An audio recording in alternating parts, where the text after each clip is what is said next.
na nga again guys, congratulations sa lahat ng banda. Salamat Trolley. Ano yung mga tutugtog? Marami-rami yan. Aabang-abangan natin to lahat.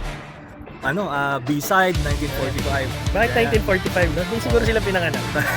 Tanong natin pagka nagkita-kita. Next. Sino ba yung next? Kuya's Hot Chocolate. Ano kaya yun? Matamis? Basta mainit yun. Mainit, abang-abangan natin yan. Baka Sana malamig. ano, no? Sakto yung weather nun, no? Mainit-init. Lahat tayo naka-t-shirt saan? Sana. Naka-shorts. And sino pa isa? Restart. Restat. Kasi alam ko yung stat kasi. Kala ko dati stat midlife crisis sila di ba? Oo. Naging restart sila. Century na yung mata. Nag-rename mata sila. Stat kasi is like emergency now. Parang ganun. So, Statistics. explain nyo. Next. Mahika. Good din. Mahika. Sila Boss Odwin. Yung mga magic yan eh. Magic. Magikeros. Next. Mahika ng music. At doon din, pupunta rin ang mga Steen. Steen. Balita ko babae daw yung in front nito eh. Babae yan. Oo, yan. Magandang boses yan. Abangan yan. Kichi Vidal. Mga ganun. Tama. Boses nun. Oo. Boses nun. Bay, lagay natin sa prime time, no? Prime time natin yan. Oo. Tapos, Bayan. pupunta rin ang dami kasing pupunta eh. Kaya abangan nyo to ha. Pupunta rin ang system, di ba? Nandyan ang titos. Ang mga angkol. Nandyan sila. Yung masasamang ugali.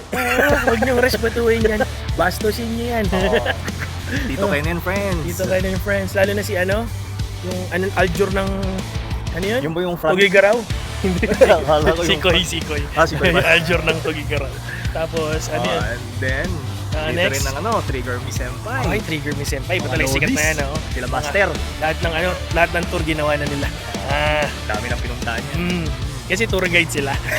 Hindi, joke lang. Malulupit na yan. Front na kung ano-anong big names na yan. Next. Darating din yung mga mahilig matulog. Laging puyat. Laging puyat.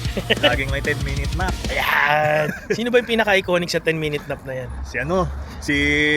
Alam mo ba, gitarista nila si Chito. Sila lang ang kumuha ng international.